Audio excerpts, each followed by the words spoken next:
Hello everyone, part 2 is here, so no time to explain, let's watch it. Deployed on the front. All Red Estonian, Latvian and Russian troops on that part of the front were organized into a formidable Estonian... Wait, that's wrong, that's terrible.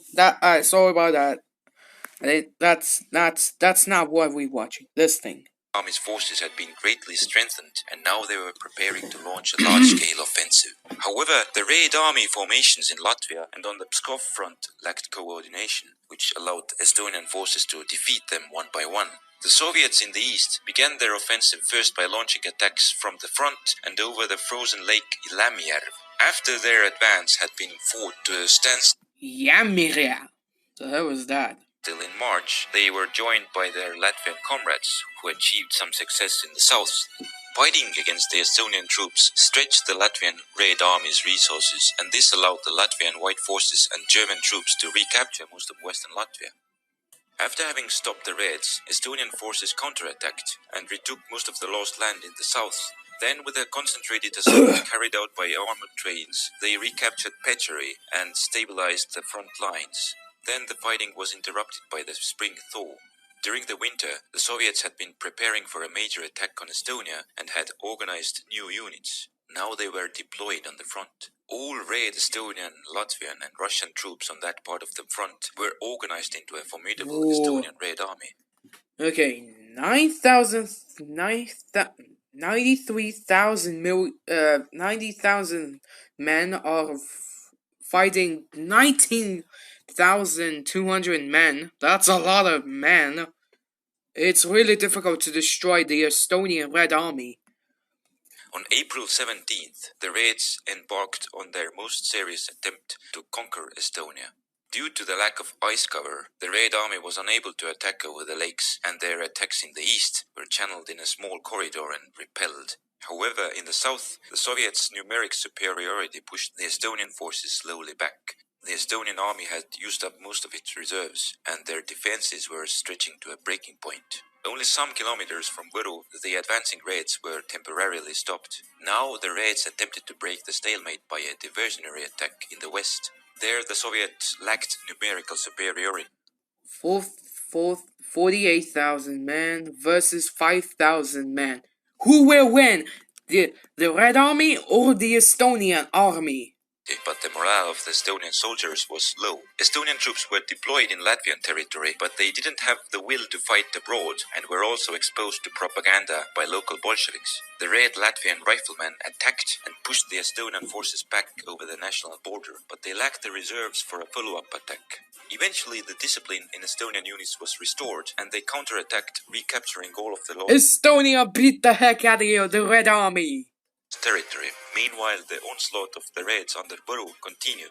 Several weeks of unceasing fighting, along with intensive Bolshevik propaganda, took the Estonian soldiers' fighting spirit to its critical low. It was likely that soon the Red Army would overrun Estonian defenses. That's when a new force emerged. Since the beginning of the war, many former officers of the Russian Imperial Army had been gathering in Estonia with the goal of fighting the Bolsheviks. By the beginning of May, they had organized themselves into the Northern Corps. 27,000 men, 4,000 men of the Red Army. Who will win, the White Army or the Red Army?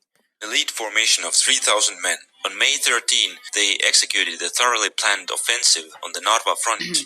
Their forces penetrated deeply behind Red Army's lines through unfavorable terrain and broke into the rear of main Soviet formations. In support, White Army beat the heck out of the Red Army. Of their offensive, Estonian Navy landed the Ingrid battalion behind Red Army's lines. The Soviet units, being threatened with encirclement, fled in disarray and the resistance to the Whites collapsed. Now, the Northern Corps reached into striking distance from Petrograd, the old imperial capital.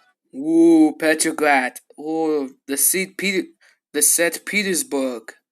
Ooh, this one's something's gonna happen in the next year. The Soviet command could not afford to lose Petrograd under any circumstances. Reserves and forces from other fronts were scrambled together and thrown against the Whites. However, many of these units had mixed loyalties and defected to the Northern Corps. Ultimately, the Soviets mustered large amounts of troops and stopped the White forces. Many of these units were taken from Estonian fronts, and so the Red Army's position there became dangerously weak. After the Northern Corps offensive into Russia, some commanders of the Red Estonian Riflemen were coming to the conclusion that the Reds were going to lose the war. They decided to defect to the Estonian side. Estonian command decided to use this opportunity to capture Pskov. The defectors paralyzed the Red Army's command, which allowed units to advance quickly into the Red Army's rear. Many Soviet units got the false impression that most of the Red Estonian Riflemen had defected, and fearing encirclement, they fled without offering resistance. The Estonian white troops entered Pskov. The Red Army in Latvia had also been overextended. The German and Latvian forces exploited this by taking Riga with a surprise attack. Then the Estonians broke through the Reds' front near Võru and advanced deep into Red Army's rear, threatening to cut a bulk of the Latvian Soviet army off from Bolshevik Russia. Yeah, but okay, the Estonia completely not strong, but then boom, it completely beat the heck out of you, the Red Army, causing making the Red Army even so much weaker than Estonian. On Daugava River, they linked up with Lithuanian troops, cutting off the Red Army unit. Yay, Lithuanian! Yay, Lithuanian! Look at that, the tiny flag with yellow, green, and red. We're ready to rescue Latvia. It's in central Latvia. The Latvian Red Army had suffered a major defeat and lost much of its strength. However, a new danger was emerging from the south. The German forces operating in Latvia had deposed the Latvian nationalist government and set up a puppet government consisting of the local Baltic German nobility. Estonia continued to support the previous Latvian government.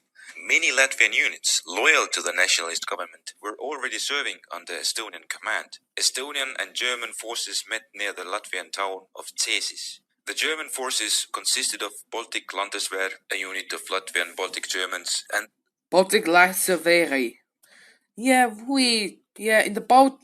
We don't like Germans try to take over the freaking Baltics.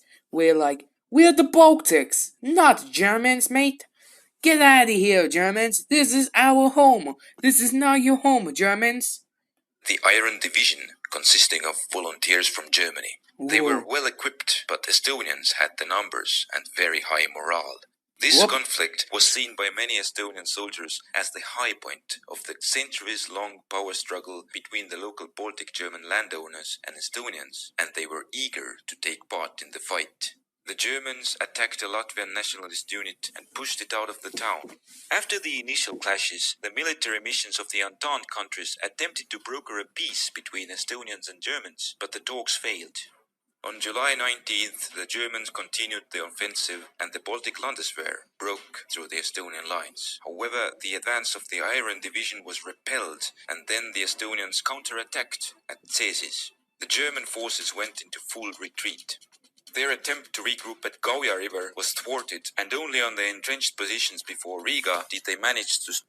Germans completely get big mistake. They could not fight back against the Lithuanians and the Estonians army. Whoopsie daisy! Now Germany's gonna kick out of here.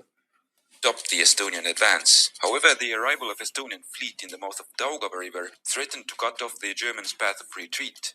Under the pressure of the military missions of the Entente countries, they were forced to sign an armistice and abandon their positions. The nationalist government in Latvia was restored and continued to be allied with Estonia until the end of the war. Meanwhile, the Red Army had gathered a strong force and began pushing the Northern Corps troops back along the whole front. The situation was especially critical near Pskov, where the Reds had large superiority. After defeating the Germans, Estonian units began to arrive to prop up the White Army's defense. Estonian command ordered its forces to push the Red Army deeper into Russia in order to create a buffer zone between Estonia. That's a long territory. Really long territory. I have a bad feeling the Red Army could easily push back. And the Soviets. The attack was initially successful, but Estonian soldiers lacked the will to fight abroad, and their performance suffered. The advance of the Estonian and White Army was stopped short of their objectives. The Red Army counterattacked, directing its main effort towards the Estonian Army's communications and its path of retreat. At the same time, the Soviets pushed the Estonians and Whites back from the front when the threat of being cut off. See, I told you. I have a bet. I told you the Red Army could easily push back the Estonian army. Became too real, the Estonian forces abandoned Pskov and retreated to the fortified positions on Estonian. Oh no, the Red Army cut the frick. Oh no, they freaking cut the Russian army, so they couldn't get into the freaking another land. Territory. For the rest of the war, this part of the front became stable and only attacks of diversionary character were attempted here. The final act of the war took place in the north. Here, the Northern Corps had fought off the Soviets and increased their strength. The corps now consisted of 16,000 men and was renamed to Northwestern Army. Despite the increase in strength, the situation was becoming desperate for the Russian Whites. They were in danger of losing their base of supply as Estonia was in the process of making peace with the Soviets and the Allies were about to stop delivering the supplies. The only fighting chance for them was conquering Petrograd with an army that wasn't fully prepared. First, they carried out a diversionary attack towards Pskov, thus diverting some Soviet troops defending Petrograd. Then the main forces of the Northwestern Army launched an all-out attack on Petrograd. The Reds' defenses collapsed and the Whites closed their distance to the city. Estonian army had its own goal in this offensive. Their units were tasked with the capture of Krasnaya Gorka naval fortress. Oh, that's a big navy. But the Estonians has a small navy. They could attack the big navy. They're not gonna attack it. It's really big. In order to trap the Russian fleet at Petrograd. It seemed that the city was about to fall, but then Leon Trotsky arrived there and began feverishly organizing a defense. As the Red Army reinforcements were trickling to Petrograd by rail, the White Army's advance became bogged down and finally ground to a halt on the approaches to Petrograd. Now the Soviets counterattacked and began pushing the Whites back. The Northwestern Army, exhausted by continuous combat and having lost their hope for victory, began to lose its they're ability to pushing fight. all the Their way back. troops retreated towards Estonian border. Meanwhile, peace negotiations were being held between Soviet Russia and Estonia. In order to secure a more advantageous border, the Red Army was ordered to capture the Estonian city of Narva. However, the Estonian forces had established extensive fortifications along the national. That's a lot of army, the Red Army, than the Estonian army. 2,000 men army, the Estonian. The Red Army has 4,000 men. They could easily capture the Narva.